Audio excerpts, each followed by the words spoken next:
हिंदी कथा जगत के शीर्षस्थ लेखकों में स्थान रखने वाली मधु काकरिया जी की लिखी हुई कहानी आज सुनिए। 18 साल का लड़का। तो प्रस्तुत है कहानी 18 साल का लड़का। उसने महसूसा धरती भी उसकी छाती की तरह दरक कर फट पड़ी है और इन फटती दरारों से वो सब रिस रहा है जो एक सभ्यता अपने वासियों को सौंपती है। वो सहमी कि एक दिन जब ये दरारें फूट कर पट पड़ेंगी और वे सारी मीनारें जिन्होंने थाम रखी हैं उम्मीदों की चादर ध्वस्त हो दफन हो जाएगी इन दरारों में, तो कैसा होगा वो दिन। इसी तरह खंडहर हुए होंगे मोहनजोदड़ो, हड़प्पा और मिस्र के महल। जादू की तरह लुप्त हुई होगी एक भरी पूरी दुनिया। मोहन बागान लेन का मकान नंबर 103 भी ध्वस्त हो रहा है, बढ़ रहा है मौत की ओर, आहिस्ता आहिस्ता। हवा में उड़ते सूखे पत्तों से उड़ रहे हैं विचारों के परिंदे, कभी इस डाल तो कभी उस डाल। भीतर एक हुक उठी, जब से गया है राहुल आवाज़ें मर गई हैं, सीलन और अंधेरे चमकने लगे हैं, सन्नाटा बोलने लगा है। नहीं, ऐसे जीने की आदत नहीं है उसे, जीना पड़ रहा है। खुद अविनाश भी तो जी रहे हैं ऐसे जैसे धरती की छाती पर पड़ा हुआ कोई माटी का ढेला। एकाएक ख्याल आया उसे, अविनाश के कमरे में गए काफ़ी देर हो गई है। हिश, क्या होता जा रहा है उसे भी। दिन भर क्या आए बाएं सोचती रहती है वो भी। जाने कितनी चट्टानें दबी पड़ी हैं भीतर, एक हटती नहीं कि निकल आती है दूसरी। पर उसे अपनी चट्टानों पर नहीं, अविनाश पर ध्यान देना है, कहीं उसका डिप्रेशन और ना बढ़ जाए। ख्याल आया आज खाना भी ढंग से नहीं खाया था अविनाश ने। क्या करे वो भी, जब से गया है राहुल चीज़ें अपना स्वाद खोती जा रही हैं। अब न टमाटर खट्टा लगता है न पपीता मीठा। कमरे में घुसी तो कसक गया मन। तकिए ज़मीन पर गिरे हुए थे, शायद हाथ पैर पटकते हुए ज़मीन पर गिरा दिए गए थे। पानी का गिलास एक और लुढ़का हुआ था, पंखा बंद था। बंद पंखे के साथ घर में लेटे थे अविनाश, पसीने से लथपथ, बनियान पूरी तरह भीगी हुई। सॉरी अविनाश, साड़ी पहनते वक्त पंखा जो बंद किया फिर चलाना ही भूल गई। पर तुम भी अजीब हो, आवाज़ देकर क्या बुला नहीं सकते थे? क्यों टॉर्चर करते हो इस तरह खुद को? आंखें ही तो गई हैं, आवाज़ तो सही सलामत है। खामोश अविनाश। नज़र उन पर फेंकी तो दोबारा मर गया मन। आंखें मूंदे पड़े थे वे, शव की तरह निस्पंद और मौन। जब से गई हैं आंखें, पलके मूंदे ही पड़े रहते हैं वे। कुछ कहो तो वही रटा रटाया जवाब। अब इन आँखों का क्या खुलना और क्या बंद रखना। पर जाने क्या है कि बंद आँखें भयंकर ऊब और अवसाद पैदा करती हैं, जैसे बंद हो गई हो उम्मीद की कोई आखिरी खिड़की भी। फटाफट पंखा चलाया और अपनी साड़ी के आंचल से उसके ललाट का पसीना पोंछते हुए कहा उसने, सुनो, उठकर बैठो थोड़ा, चलो आज का अखबार ही सुन लो। कितना चाहती है सुनैना कि वापस सम पर लौटे जिंदगी, जीवन की ओर दोबारा लौटे अविनाश। घर घर सा लगे, पर यह तो तब हो जब उदास मौसम के खिलाफ मोर्चा ले अविनाश। पहले पहल तो कभी कभार हंस बोल भी लेते थे, पर राहुल क्या गया, पंखुड़ी पंखुड़ी बिखर गई है, दिलचस्पियाँ खत्म हो गई हैं, कुछ फर्क नहीं पड़ता, हर वक्त का मुहावरा है। ख्याल आया आज अपने केशों को रीठा आंवला से धोया था। एक समय था जब उसकी महक से ही महक उठते थे अविनाश, पर अब वो अपने केशों को रीठा आंवला से धोए या लाइफ बॉय से, उनकी बला से। हिश, ये कुछ फर्क नहीं पड़ता, कितना फर्क कर गया जिंदगी में। निर्जन द्वीप में उगे नारियल के दो पेड़ सी इस जिंदगी में परिंदों की चहचहाट भरने की चेष्टा करती है वो। उठो, उठकर बैठो थोड़ी देर, बहुत सो लिए, घर में टीवी है, रेडियो है, सुना करो। यूं आंखें मूंदे पड़े रहते हो, खुद दुखी रहते हो, मुझे भी। बोलते बोलते फिर गोला सा अटक गया भीतर। कितना बजा है? 8 बजे हैं। तो इसका मतलब वहाँ इंडियाना अर्थात अमेरिका के उत्तर पूर्व में बसा एक शहर में अभी शाम के 7 बज रहे होंगे। क्यों, यही तो बताया था ना राहुल ने कि यहाँ के समय को उल्टा घुमाकर 1 घंटा घटा देने से ही हुआ। ओह, हर वक्त तुम उसी के लिए क्यों सोचते हो? तो क्या सोचूं? नहीं चाहते हुए भी झल्ला पड़ी सुनैना। सोचो अपने जीवन के बारे में, कला और साहित्य के बारे में, सत्य और सौंदर्य के बारे में, देश और समाज के बारे में। मिल्टन ने तो नेत्रहीन होने के बाद लिखा था पैराडाइज लॉस्ट। जिंदगी का बोझ जब जिंदगी के सहारे नहीं संभले तो काव्य, साहित्य या अध्यात्म की शरण में चले जाना चाहिए। मिल्टन को उसका जवान बेटा यूं सशक्ता छोड़कर नहीं चला गया था।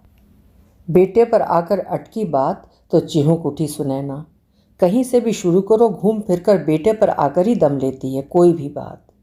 कितनी जल्दी कितना कुछ अनकहा जमा हो जाता है भीतर, जो कील की तरह गड़ता रहता है अविनाश की छाती पर। सिरहाने बैठे अविनाश के सिर के नीचे एक और खिसक गए तकिए को ठीक किया उसने। दवाइयों की शीशियों को करीने से सजाया, चादर की सलवटें ठीक की। दो दुख धीरे धीरे एक होने लगे। खुले बालों का हाथ से जूड़ा बताते हुए अपने भीतर फिर बहने लगी वो भी क्या करता। वो गिरी हुई इंसानियत का नमूना नहीं था, पर वो पूरी तरह आस्थाहीन हो चुका था। ये सत्य उसकी आत्मा में जड़ जमा चुका था कि इस देश में अब उसके लिए कोई भविष्य नहीं है। फिर शुरू हो गया वो रुका हुआ सिलसिला, पीछे छूटी जिंदगी में लौटना, बीती आवाज़ों को फिर सुनना। सपने में भी कहाँ सोचा था उसने कि टॉबी, रवि, अजय, विकास आदि से शुरू हुआ सिलसिला राहुल पर जाकर ख़त्म होगा, कि जी भर जिसको देख भी न पाई वही उसके जी को भारी कर, उसके मातृत्व को घायल कर, अंधे पिता को और अंधा कर चल देगा। आंखें अविश्वास से फट पड़ी थीं, पढ़ रही थी उसके चेहरे पर लिखी महीन से महीन इबारत को, सूक्ष्म से सूक्ष्म भावों को। बेटा, जिसने काया दी, काबिलियत दी, स्वप्न दिए, उसे ही छोड़कर चले तुम, वो भी तब जब तुम्हारी सबसे ज़्यादा ज़रूरत है। जानते हो बेटा, तुम्हारे जन्म के बाद हमें साल भर लग गया था उन मन्नतों को पूरा करने में जिन्हें बोल रखा था तुम्हारी दादी ने। शादी के 12 वर्षों बाद तुम हुए। हमें तुम्हारे बिना रहने की आदत नहीं। तुम चले गए तो सुख कभी नहीं इस घर में झांकेगा। हवाएं फिर कभी इधर का रुख नहीं करेंगी। आवाज़ें कभी वापस नहीं लौटेंगी। इनकी आंखें गईं तो हमने यही सोचकर तसल्ली कर ली थी कि हम तीनों मिल कर बांट लेंगे जीवन का ये अंधेरा। क्या क्या नहीं कहा उसने, पर वो सफलता का जच्चा बच्चा अंत तक अकम्य और अविचल था। जाते वक्त भी यूं समझा रहा था उसे जैसे सत्य को निचोड़ कर धर लिया हो पॉकेट में। अम्मा पापा की आंखों का क्या मुझे गम नहीं? Face with grace. यहाँ रहकर भी क्या कर लूँगा मैं? पापा की आंखें तो बन नहीं जाऊँगा। क्यों नहीं? तुम चाहो तो सब कुछ बन सकते हो। तुम हमारा सुख बन सकते हो, जिंदगी के आंसू पोंछने वाले हाथ बन सकते हो, हमारी शांति और सुकून बन सकते हो। जाने क्या बीता उस पर कि एकदम रुआसा होकर अपनी खोली से बाहर निकल आया था वो। मैं क्या करूं अम्मा, मैं जब इस देश में अपने भविष्य को देखता हूँ मुझे गड्ढे और अंधेरी घाटियाँ ही न दिखलाई पड़ती हैं। यहाँ मुझे किसी भी ढंग के कॉलेज में नहीं मिलने का दाखिला। यहाँ दिखाने को हाई कट ऑफ मार्क्स, लेकिन पीछे के दरवाजे से हाई डोनेशन, लाख लाख रुपयों में बिक रही है एक एक सीट। क्या करूँ मैं? ये एक देश है जहाँ ठोकरों पर हैं हम, और एक वो देश है जो प्रतिशत स्कॉलरशिप देकर सम्मान और स्वाभिमान के साथ बुला रहा है हमें। फिर भी तुम कहती हो कि बंधे रहो इसी से भैंस की तरह।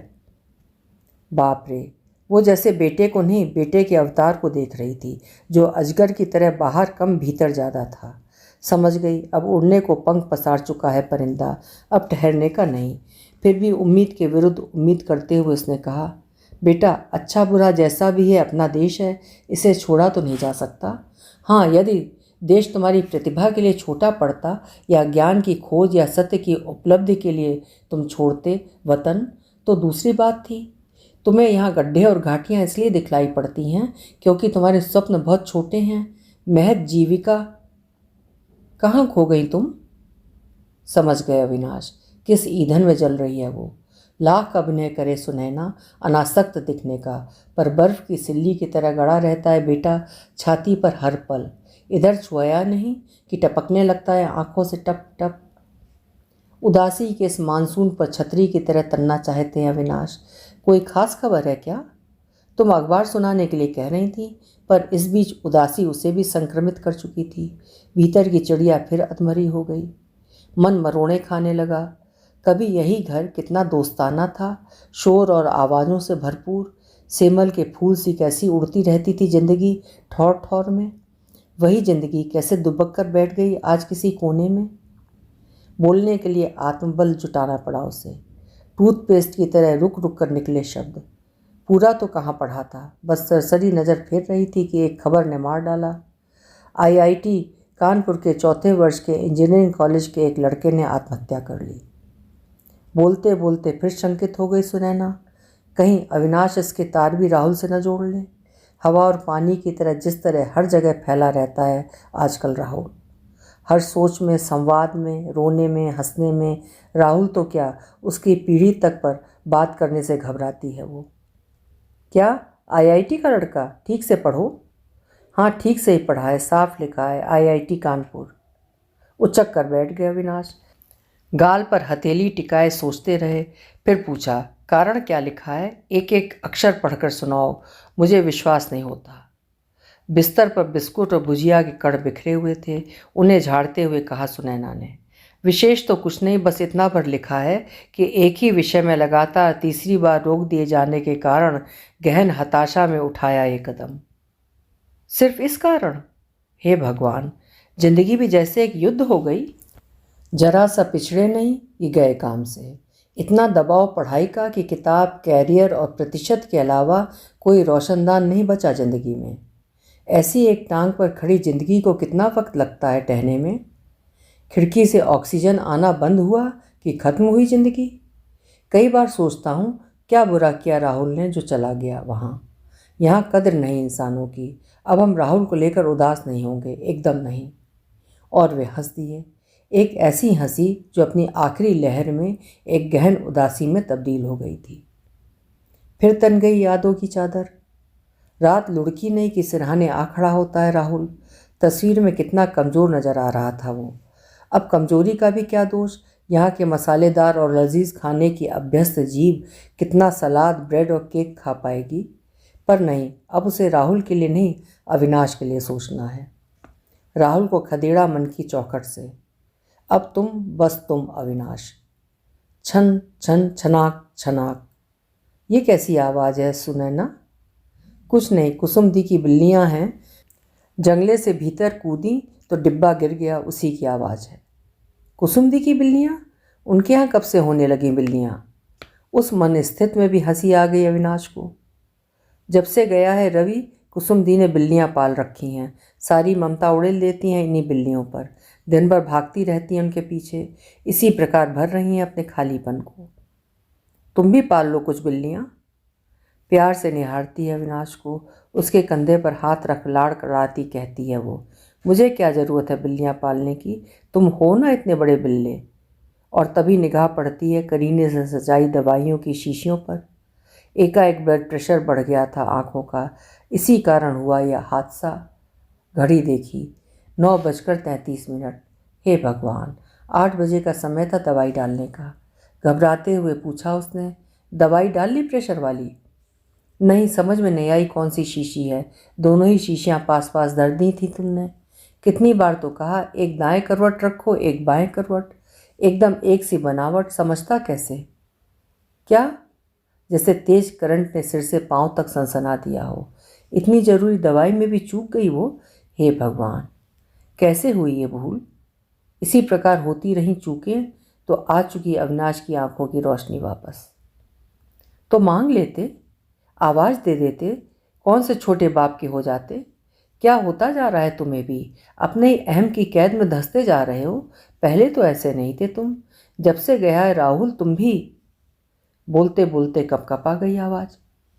राहुल था तो ऐसी चूक कभी नहीं होती थी, हो ही नहीं सकती थी। बड़ा चाक चौबंद था वो। पूरी शाम अविनाश को राहुल के हवाले कर बाजार करने निकल जाती थी वो। इस ठंडे पड़ते घर का अंतिम गर्म सुख था वो। भीतर फिर हुक उठी, काश इस भूमंडल पर अमेरिका नहीं होता तो संसार इतना बदसूरत नहीं होता। हमारी उम्मीदों पर यूँ रेगिस्तानी अंधड़ नहीं चलते, यूँ चमगादड़ की तरह नहीं छटपटाते हमारे प्राण, अपने लाडलों के लिए खून के आंसू नहीं रोते हम।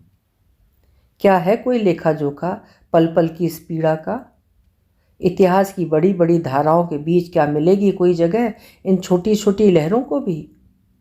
बीता वक्त फिर चलने लगा हौले हौले। समय के खोल में दुबकी स्मृतियाँ जादूगर के रिबन की तरह निकलने लगीं सर सर। अम्मा, तुमने मुझे नहीं अपने सपनों का दाना दिया है। हर इंसान अपने सपनों के लिए ही जीता है बेटा। हमने यदि अपने सपनों को दाना दिया भी तो क्या बुरा किया इसमें। पुत्र जन्म के साथ ही उगने लगते हैं सपने, फैलने लगती हैं उम्मीदों की टहनियाँ। पिता अपना सारा अधूरापन अपने पुत्र को ही सौंपता है बेटा। अधूरे स्वप्न, अधूरे कार्य, अधूरी उम्मीदें, सब कुछ। जानते हो बेटा, जिस प्राचीन संस्कृति के वारिस हो तुम, उसमें 3 ऋणों का उल्लेख है। हर संतान को चुकाने पड़ते हैं 3 ऋण: मातृ ऋण, देव ऋण और ऋषि ऋण।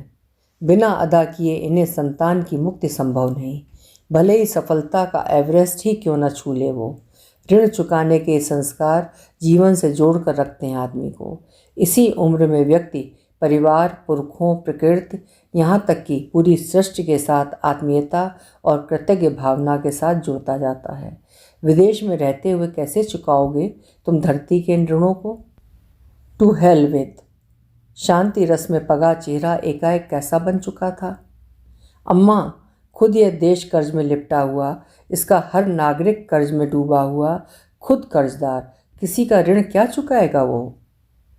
ऋण तो ऋणी ही चुकाता है बेटा। फिर यह भी तो सोचो कि अंधेरा कहाँ है और रोशनी कहाँ फेंक रहे हो तुम। दुनिया इसीलिए आज इतनी उदास है कि हर व्यक्ति गलत जगह पर खड़ा है। यहाँ रहोगे तो अपनी रोशनी से शायद दूसरों को भी रोशन कर सको।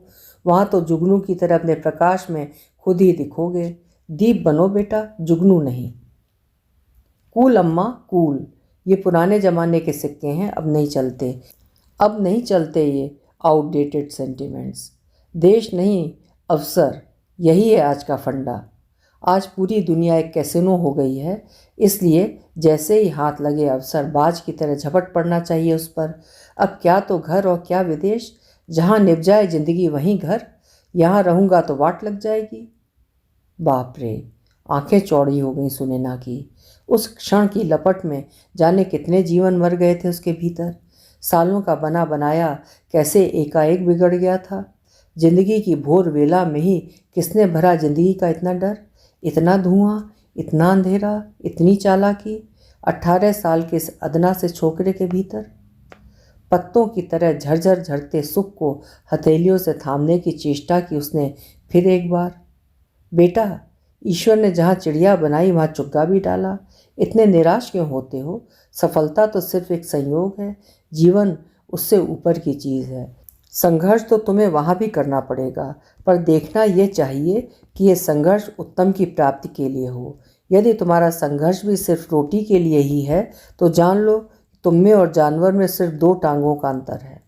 जीवन में कुछ अर्थ और सौंदर्य भी होना चाहिए। इस धरती पर अब भी बचे हैं ऐसे बीज जो समझते हैं इसे। बिस्मिल्लाह खां को ही लो। अमेरिका की एक नामी गिरामी कंपनी ने उन्हें मुंह मांगे ऑफ़र दिए थे कि वे अमेरिका आकर बस जाएं। कंपनी ने यहाँ तक कहा कि आप अपने सारे कुटुंब को लेकर पहुँच जाएं, हम आपके लिए बनारस जैसा माहौल खड़ा कर देंगे। जानते हो बिस्मिल्लाह खां ने क्या जवाब दिया? उस एक जवाब ने इस देश को ऋणी बना दिया था उनका। उन्होंने कहा कि अमेरिका में आप बनारस तो बसा देंगे, पर वहाँ गंगा कहाँ से लाएंगे?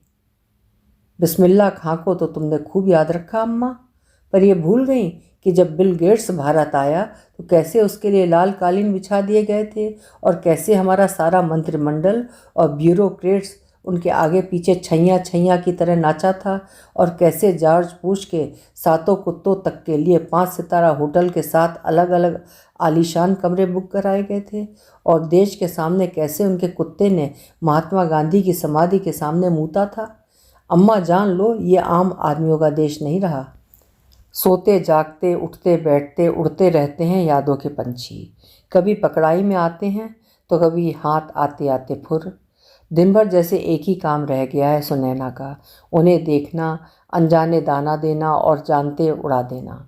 पर जाने कैसे ढीठ हैं ये पंछी कि जरा भी बेखबर हुई नहीं कि फिर आ बैठते हैं वे उसके मन की मुंडेर पर। टॉबी, अजय, रवि, विवेक और विकास सब झलक दिखा दिखा कर उड़ गए पेप्सी कोला के देश में।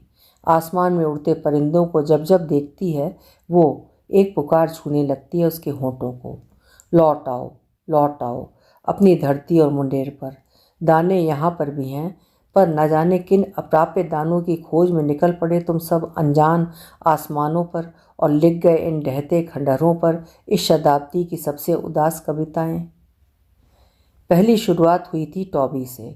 जाने कहाँ से उड़ता हुआ आया था कागज का एक टुकड़ा और डाल गया था पानी गीता दी और मलयदा के स्वप्नों पर। गर्म रेत पर पड़ी मछली से छटपटाई थी तब गीता दी। चमगादड़ की तरह फड़फड़ाए थे मलयदा के स्वप्न। बड़ा बेटा पहले ही दगा दे गया था। जिंदगी की तेज रफ्तार में पीछे छूट जाने के गम ने उन्हें सिजोफ्रेनिक बना दिया था। छोटा टॉबी जो इकलौता उजाला था जिस पर टिकी थी उम्मीदों की आखिरी आंख, वो भी स्वप्न देखती आंखों में रेत डालकर उड़ गया था न्यू जर्सी, दूर बहुत दूर। ऐसा क्या मिल जाता है वहाँ कि बुढ़ाते माँ बाप, विक्षिप्त भाई, कुछ भी बांध नहीं पाता इन्हें। एक छलांग में जिंदगी को मापने की चाहत, सफलता का नशा। टॉबी को समझाना चाहा था उसने, पर एक नहीं कई कई इंद्रधनुष उगाए थे टॉबी के भीतर। IBM aunty, IBM, it's my dream company. मेरी ही नहीं, सभी इंजीनियरों की ड्रीम कंपनी है ये आंटी। मैं बेहद खुशनसीब हूँ कि मुझे ये चांस मिल गया। सोचिए आंटी, महीने का 4.5 lakh. It's my long awaited dream aunty. Eureka eureka. विचारों की एक भरपूर नदी बहती जा रही है भीतर। अमेरिका नहीं हुआ, ड्रीमलैंड हो गया। American boss, American company. काश माँ बाप भी अमेरिकन हो जाएं। हिश, वे आंखें ही मर चुकी जिन आंखों के क्षितिज में झिलमिलाया करते थे धरती को सुंदर बनाने के स्वप्न, सत्य, सौंदर्य और प्रेम के स्वप्न। व्यंग से होंठ टेढ़े हो गए थे उसके। तो ये है देश की सबसे प्रतिभाशाली पीढ़ी जो कहीं भी उग सकती है, किसी भी धरती को पकड़ सकती है। नहीं, वो वट वृक्षों की पीढ़ी नहीं जिसका रिश्ता धरती से, अपनी माटी से होता था। ये उन मनी प्लांटों की पीढ़ी है जो किसी भी अंधेरे में पनप सकती है। बेकार है इनसे कुछ भी उम्मीदें करना। जो खुद अंधेरे में पनपेगा किसी को उजाला क्या दे सकेगा। खाली खाली आंखों से देखती रही थी वे टॉबी के भरे भरे आसमानी चेहरे को। वहाँ सपनों के जाने कितने सितारे जगमगा रहे थे साथ साथ। जाते वक्त भी मिलने आया था तब नहीं चाहते हुए भी उसके मुंह से निकल गया था, नहीं टॉबी, मैं तुम्हें बधाई नहीं दे पाऊंगी। मुझे दुख है ये जानकर कि उस सत्ता और व्यवस्था जिसने सारी दुनिया के मानवीय मूल्यों को विकृत कर बौना कर दिया है, उसी को अपनी सर्वश्रेष्ठ सेवाएं देने जा रहे हो तुम। और वो भी तब जब तुम्हारी खुद अपने घर और देश को सर्वाधिक ज़रूरत है। तुम तो कहा करते थे कि सोलर एनर्जी पर रिसर्च करूंगा क्योंकि देश में बहुत कमी है ऊर्जा की। क्या हुए तुम्हारे वे स्वप्न? यहाँ रहते तो घर की रीढ़ की हड्डी बन सकते थे। अपने बड़े भाई डब्बू को उसकी स्मृति, उसके स्वप्न, उसकी चेतना, उसका जीवन सब कुछ लौटा सकते थे। क्या IBM तुम्हें उससे अधिक दे देगा जितना खोकर तुम जा रहे हो वहाँ? पर टॉबी था कहाँ जो सुनता।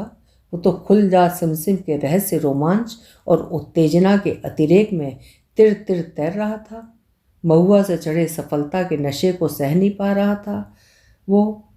सफलता के नशे में हाफने लगा था वो। हाफते हाफते कहने लगा था, कम ऑन आंटी, बस 5 वर्ष। 5 वर्ष में ही इतना कमा लूँगा कि ज़िंदगी भर ऐश कर सकूँ। कहते कहते एक गर्व भरी नज़र उसने अपनी टी-शर्ट पर डाली। पीले रंग की टी-शर्ट जिस पर काले अक्षरों में लिखा चमक रहा था उसके चेहरे की तरह, I belong to a family of thought leaders, I belong to IBM। वे 5 वर्ष रबड़ की तरह खिंचते खिंचते 15 वर्ष तक खिंच गए, पर उस चट्टान से फिर नहीं फूटी कोई गंगा। साइबेरियन पक्षी की तरह वो कभी 2 साल तो कभी 3 साल में आता एक बार, और फिर किसी विशेष मौसम में कुछ दिन बिता गीता दी के सपनों में फूंक मार फिर लौट जाता अपनी ड्रीम कंपनी में। बाद के वर्षों में तो वहाँ का ग्रीन कार्ड हासिल करना ही सबसे बड़ा स्वप्न बन गया था उसका, जिसके चक्कर में वो तब भी उस समय पर नहीं पहुँच पाया था जब मलयदा बिस्तर से लग गए थे। इसी महीने, उस महीने करते करते 6 महीने खिसक गए थे। इंतज़ार करते करते मलयदा और गीता दी की आंखें बाहर निकल आई थीं। फिर एक दिन वो पहुंचा, पर तब जब सब शून्य हो चुका था। उम्मीदों के सारे गुलमोहर झड़ चुके थे। चेतना के पार जा चुके थे मलयदा। छटपटाते प्राण बस शेष थे। शेष सब निशेष हो चुका था।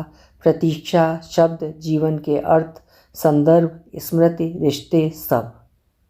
मलयदा के शव से लिपट लिपट कर अपने दरकते प्राणों के अंश के साथ जार जार रोया था टॉबी। एक नीले अवसाद में लिपटे उसके चेहरे को देखकर जाने क्यों लगा था कि अब दरक गया है पर्वत, कि अब वो लौटकर कभी नहीं जाएगा। पर सुना 12 दिन के भीतर ही उसने अपनी टिकट कटवाई थी, छुट्टियां शेष हो गई थीं। जाते वक्त भी मिलने आया था उस सुनैना से। गजब, शरीर तिगुना फैल गया था, चेहरा सिकुड़ा हुआ था। वापस लौट आओ, क्या जीवन का कोई दूसरा नुस्खा नहीं है तुम्हारे पास? नहीं चाहते हुए भी सुनैना के मुंह से निकल ही गया था। आंटी, टहनी से टूटे पत्ते को कभी देखा है आपने? ताउम्र वे हवा में ही तैरते रहते हैं, फिर कोई डाल नसीब नहीं होती उन्हें।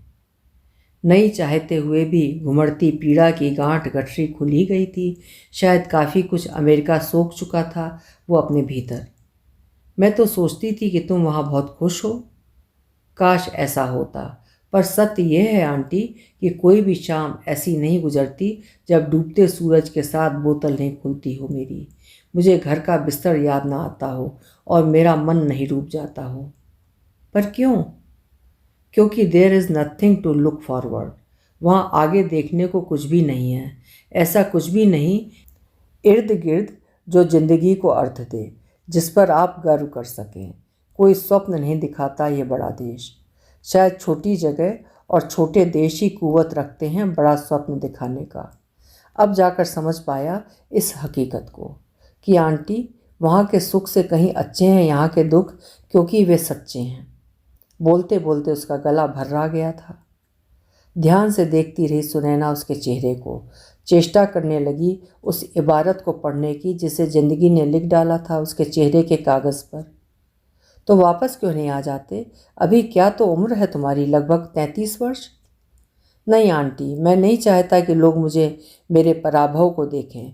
जब गया था तो मेरे भीतर एक नहीं कई कई उबलते उफनते समुंदर थे। अब भीतर बालू है, सिर्फ बालू। पुरानी जमी काई की तरह कितना कुछ जमा था उसके भीतर, परत दर परत। कुछ पलों की खामोशी के बाद फिर टटोला सुनैना ने उसे। तो क्या तुम अब कभी नहीं लौटोगे वापस? आंखों में उम्मीदों के जाने कितने चिराग रोशन हुए और बुझ भी गए। टकटकी लगाए देखती रही वो टॉबी के चेहरे के आते जाते रंगों को। लगा जैसे कोई आंधी गुजर रही थी उसके भीतर। एक दीर्घ निश्वास ली उसने। कुछ पलों के सन्नाटे के बाद यूं खुला उसके सामने, आहिस्ता आहिस्ता, जैसे खुलता है ईश्वर के सामने।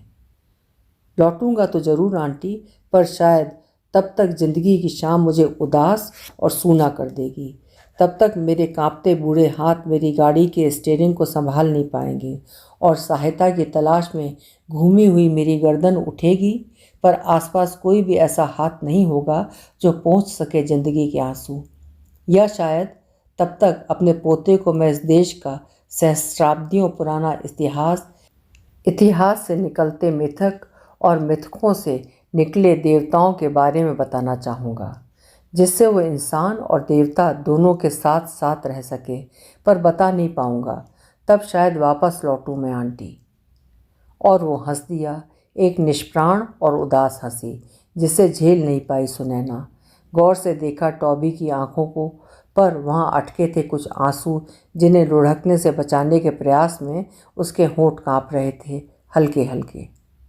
एक गहरी उदासी ने उसको दबोच लिया था। आत्मा के कैसे अंधेरे हैं जिन्हें दूसरे उजालों के साथ शेयर नहीं कर पाता है वो। क्या अंधेरे में रहते रहते उजालों से खौफ खाने लगा है वो? अच्छा आंटी, चोली अर्थात चलूं, ऐशो अर्थात फिर आना।